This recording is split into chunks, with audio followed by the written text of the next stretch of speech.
Yo me pregunto si al final de la vida muchos de nosotros nos hemos de perder privilegios que estaban incluidos y por los cuales nos pusimos a orar para que Dios nos lo dé y ya lo teníamos. ¿Cuántos privilegios Dios nos habrá dado en el paquete que nos perdimos, que no usamos y que en lugar de agarrarlo, tomarlo por la fe, nos pusimos a llorar y a orar para que Dios nos lo dé, o lo que es peor, lamentarnos por no tenerlo? Entonces, cuando el Señor me daba esta palabra, me decía: dile a mi pueblo que hay momentos que hay que orar y hay momentos que hay que obedecer y tomarlo. El saber la diferencia de ese perfecto equilibrio nos hace personas espirituales. Cuando te alistas en el ejército, una de las primeras cosas que aprendes es: obedece las órdenes. En el ejército uno no va a tratar de imponer su forma, sus maneras. Te dicen qué entrenamiento debes hacer, a qué hora te tienes que levantar, cuando comes, a qué hora te acuestas, y por órdenes se rige todo el ejército, y cualquiera que no obedece, inmediatamente se lo castiga con prisión.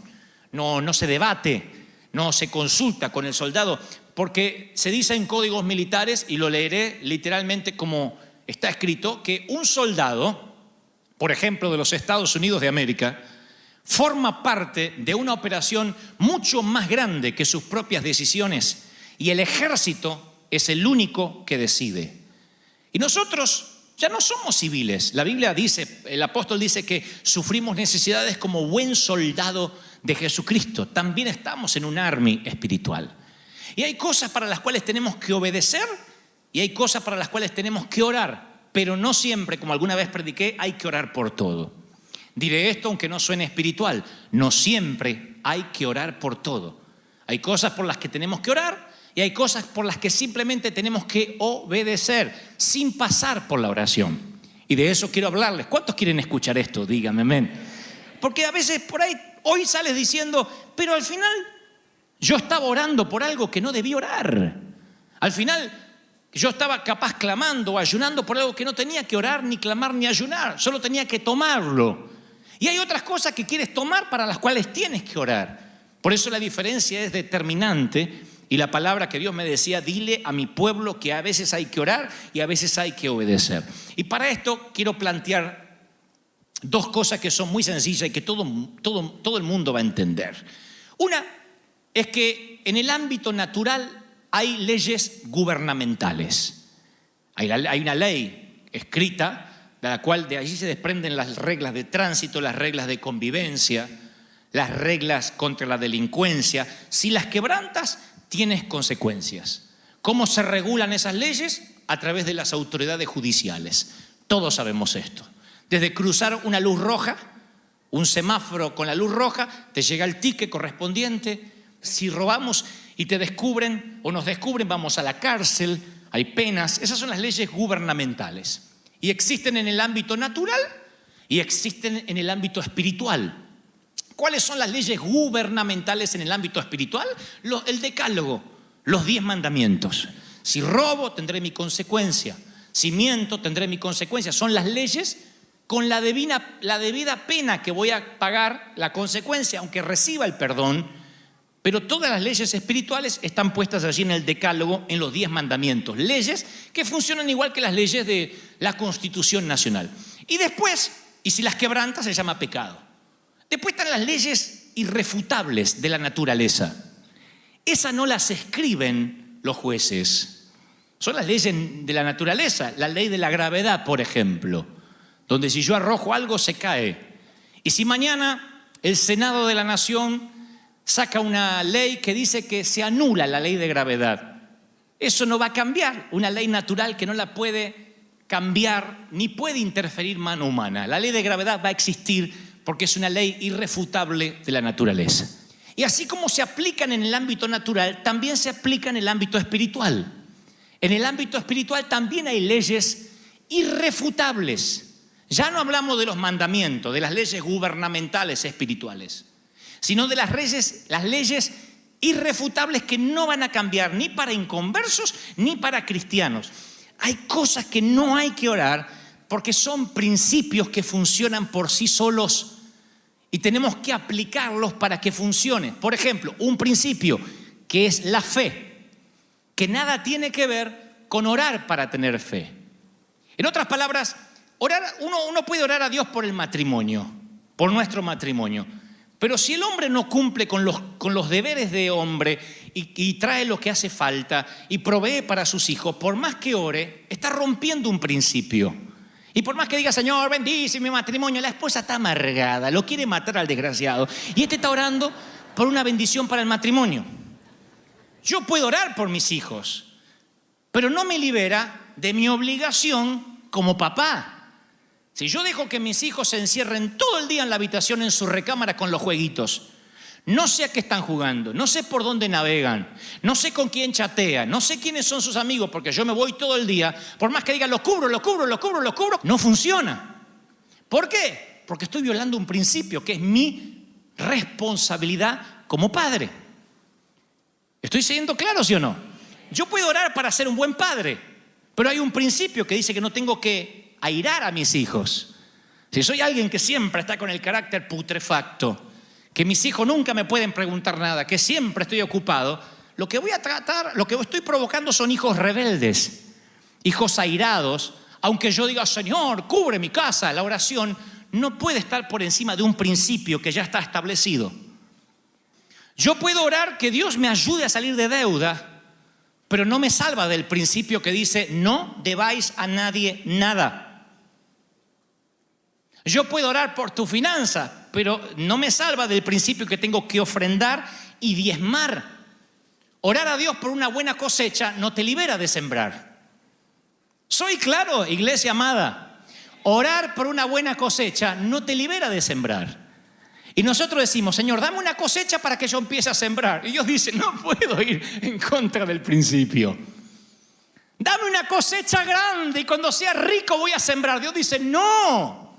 Ahora siembra para que puedas cosechar.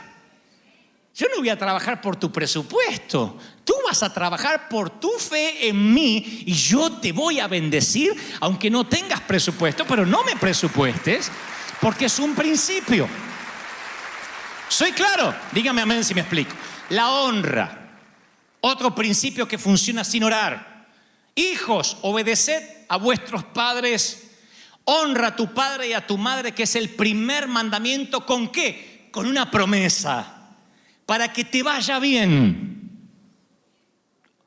Ore por mí para que me vaya bien. ¿Honras a tus padres? Pastor, no me quiero morir joven. Para que tengas una larga vida en la tierra. ¿Honras a tus padres? Los tienes que honrar aunque no se lo merezcan. Aunque no hayan sido buenos padres. Porque no se trata de ellos, se trata de ti. Es un principio. Honra a tus padres. Tú dices, no los tengo. No importa, puedes honrarlos igual en tu corazón, quitando rencor, quitando la amargura, diciendo, la vieja hizo lo mejor por mí, lo que sabía, lo que pudo en todo caso, lo cual es mucho. El viejo, ignorante, sin estudio, yo tuve que reconciliarme con mis padres, reconciliarme en mi corazón. Porque hoy que podría hablar con mi mamá, tiene Alzheimer. Hoy que podría hablar con mi papá, no le voy a complicar su corazón débil para pasarle facturas viejas, biles viejos. Tengo muchas cosas para reclamarles, pero un día descubro que este es un principio y que si honro a mis padres, estén muertos o no, si los honro en mi corazón, tendré larga vida y me irá bien en todo lo que emprendo. El carácter, otro principio. Cambia mi carácter. Y la Biblia dice que el carácter no es algo que Dios va a cambiar, es un trabajo continuo, un proceso. El proceso de cambiar el carácter está en las manos de ¿quién? En nuestras manos. Dios cambia el corazón, pero el carácter, uno tiene que decir, voy a dominar mi carne, voy a responder en el espíritu en vez de responder en la carne. Muchas veces yo tengo ganas de responder en la carne. Unas ganas. Hay momentos, yo pensé siempre que uno, si respondía en el espíritu, ¿vieron cuando uno quiere matar a alguien y sujetás la carne y le decís, Dios te bendiga? Yo pensé que uno después se sentía muy bien. No, te queda una frustración de la carne, Pero pasé por estúpido, le tenía que haber dicho, me toma el pelo, yo tenía que haberle dicho, pero tenía tantas cosas para decirle, me quedé mudo, pero la próxima vez, y es como que la carne queda frustrada. Entonces, la próxima vez, ¿qué hacemos? Vomitamos la carne. Que sos no tenés una boca, tenés una cloaca, y que tu madre, sos igual, y decimos, y ahí ¿qué pasa? Se contrista el espíritu. Y cuando se contrista el espíritu, es peor que cuando se contrista la carne.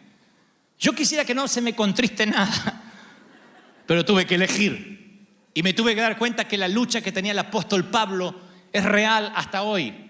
Tenemos que todos los días tomar decisiones. Obramos en la carne o obramos en el espíritu. Y cuando respondes en el espíritu, tu carne se frustra, pero dices, wow, hoy le gané una batalla al carácter. Hoy soy más espiritual que ayer. Mañana voy a ser más espiritual que hoy. A veces quieres contestarle a tu esposa o a tu esposo y eso va para adentro. Y pasa por acá y tú puedes, como llega hasta el intestino y dice, Señor, lo quiero despedir porque me voy a morir. Ahora, si lo largas, uno siente la satisfacción momentánea, pero después se contrista el espíritu. ¿Qué trato de decir? Que el carácter no es algo que uno le pida a Dios. Dios dice, no me digas a mí. Yo te enseñé cómo actuar, es un principio. Como la honra, como la fe. Otro principio que no funciona con oración, las finanzas. Las finanzas, yo oro siempre por finanzas, pero teniendo en cuenta que todos aplicamos los principios. Si no, no hay manera de orar por las finanzas. Yo puedo ser muy espiritual. Si yo no me pongo desodorante y me lavo los dientes, por más espiritual que sea, el resto de la humanidad no va a ser bendecida por mí. Porque hay dos principios que no estoy aplicando, los dientes y el desodorante. Y mis axilas gritan tan fuerte que no te dejan escuchar lo que el Espíritu Santo tiene a través de mi boca. Vamos a ponerlo al revés. Conozco inconversos, los conozco. Un judío ateo. No hay peor cosa que un judío ateo. Porque este no creía ni en Dios. Raro que un judío no crea en Dios, pero este está cerrado a todo. Multimillonario. Felipe se llama. Multimillonario. Yo trabajé para él. Y él decía, vení Gebel, vení. Quiero que elijas una de las iglesias que vos conocés y que agarres uno de los teclados más caros de estos que vendemos, los órganos, y se la vayas y se la dones a una de las iglesias. Y yo le digo, ¿por qué hace eso? Y dice, porque desde que yo siembro es cuando más vendo. Le digo, ¿entonces usted cree en Dios? No, no creo en Dios. Nosotros nos van a comer los gusanos, eso es todo.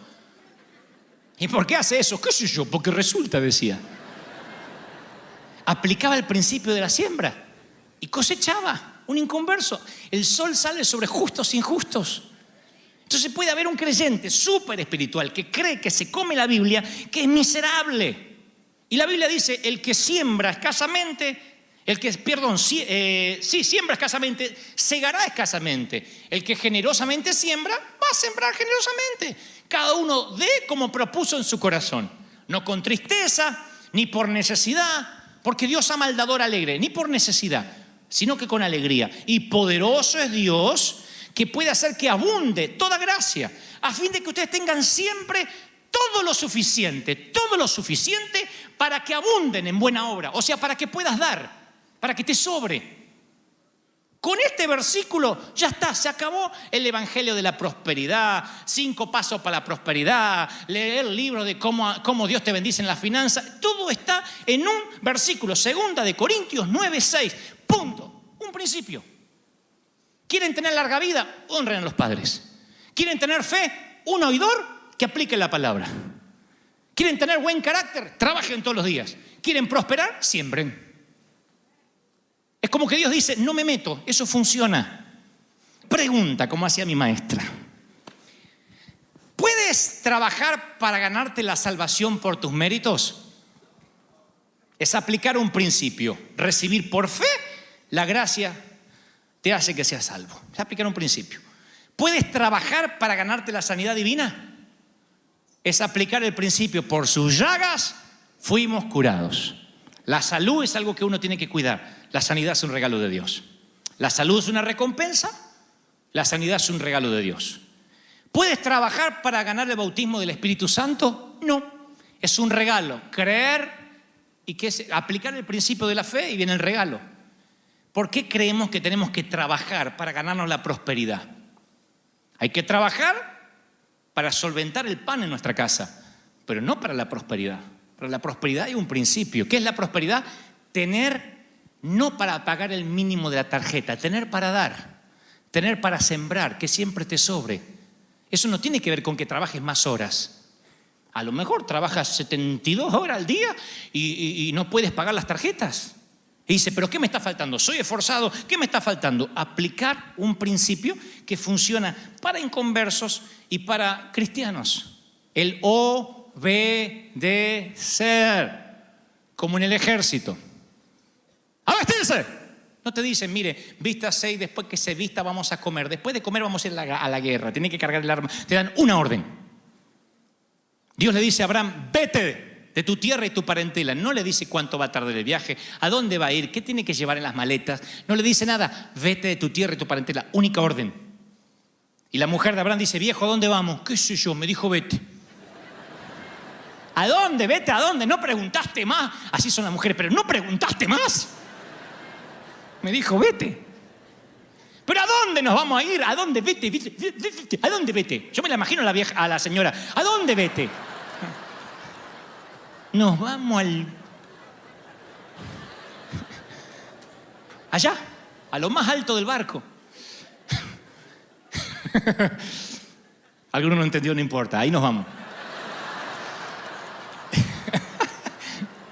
No le dijo si va a tener plan de jubilación, nada, nada.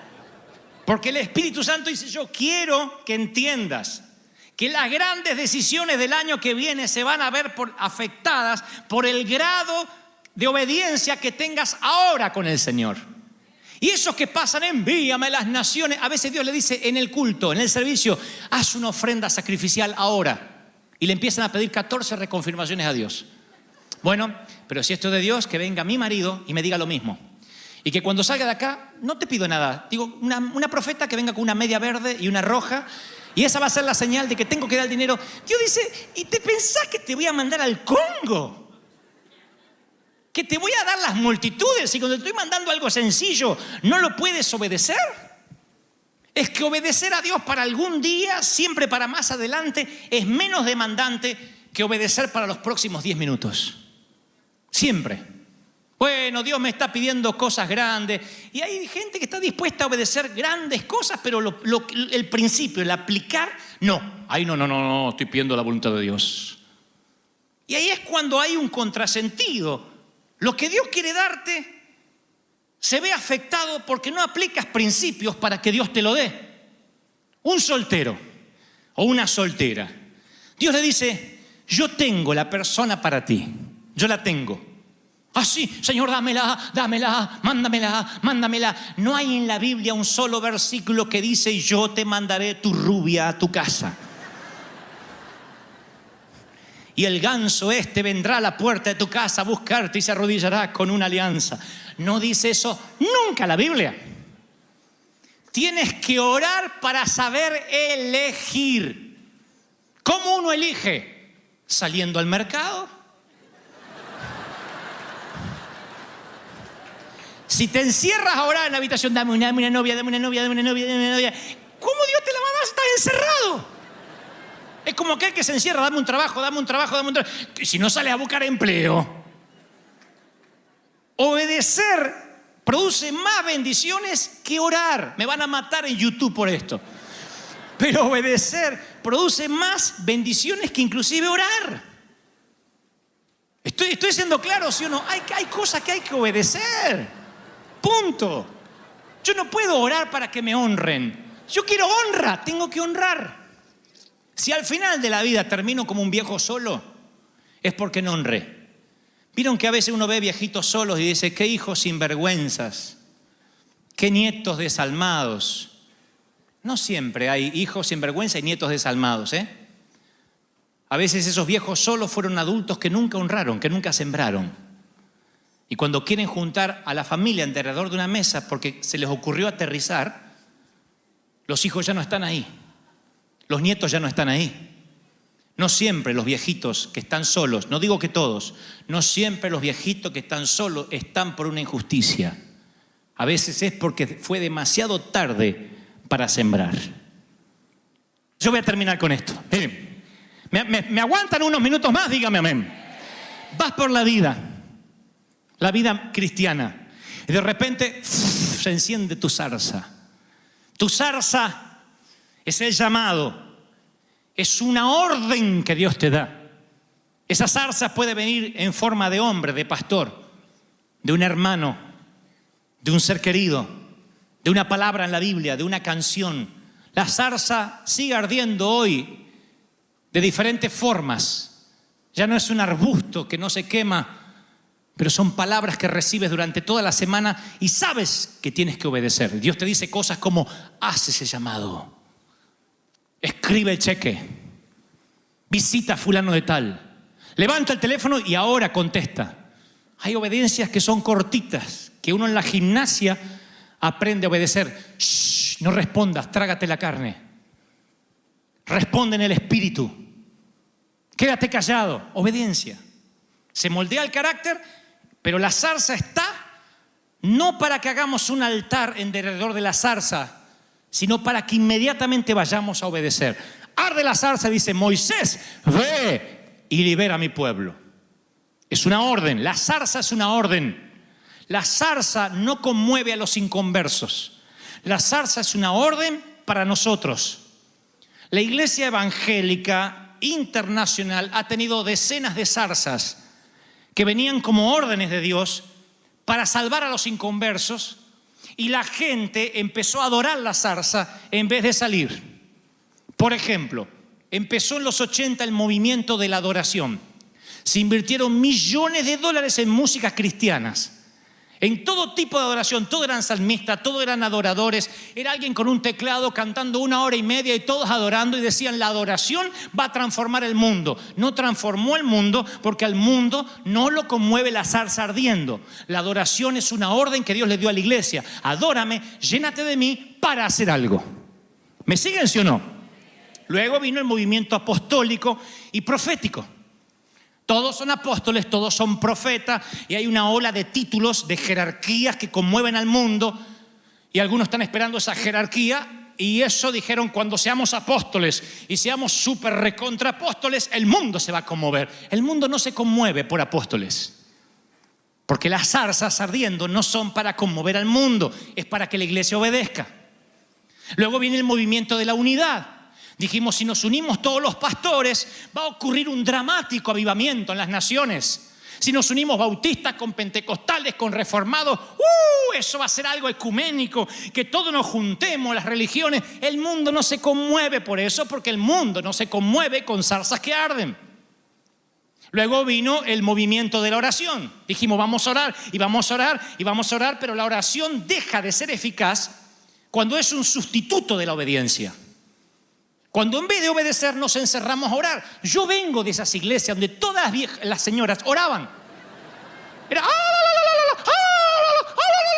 y unas lenguas tenían de víbora. Chumas. Y decían: esto va a conmover al mundo. Se murieron y no conmovieron a nadie. Porque las zarzas que arden no conmueven al mundo. Si no, Moisés agarraba la zarza y dice: perdón, Señor, le llevo la zarza al faraón para que la vea. La zarza no es para que la vea el faraón. La zarza es para que tú obedezcas y tú le hables al faraón. Pero tú tienes que obedecer. ¿Me están entendiendo, sí o no? Entonces, ¿qué va a salvar al mundo? Ni el G12, ni los 40 días con propósito, ni la oración de Jabes, ni el último mover, ni los apóstoles. ¿Qué hay que hacer? Jesús no dijo oren. Jesús no dijo adoren. Jesús nunca dijo pidan perdón por la ciudad. No. Heart pounding drums, sinful ignite. Classical flourishes, paint a vibrant light. Indie rock guitars scream with pure delight. Let's break the mold, this is our electric night. Neon dreamscapes bathed in stardust glow. Boundaries blurring, a genre overflow. Lost in the rhythm, where possibilities flow. The symphony of chaos sets our spirits aglow. We're electric rebels, defying the norm. Breaking the chains in a sonic storm.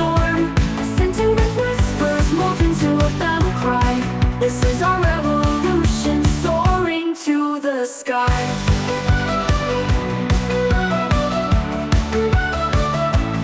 They invoke this sword, a powerful embrace.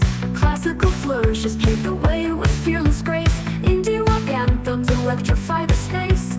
Together we rise, leaving doubt in its place. The beat pulsates, a call to unite. In this electric fire will burn ever so bright. No looking back now, the future feels so right. Fueling our passion with all our might. We're electric rebels, defying the norm. Breaking the chains in a sonic storm. Scented with whispers, morph into a battle cry. This is our revolution, soaring to the sky.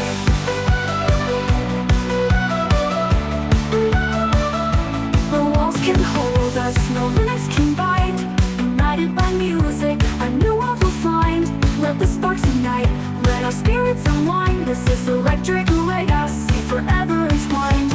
We're electric rebels, defying the norm. Breaking the chains in a sonic storm. Scented with whispers, morph into a battle cry. This is our revolution, soaring to the sky.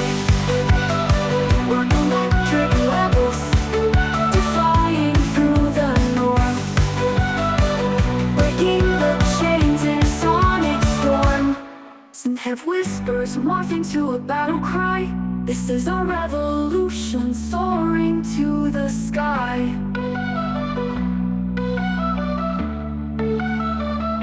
Electric dreams take flight, soaring through the night. A genre-bending anthem, forever shining bright.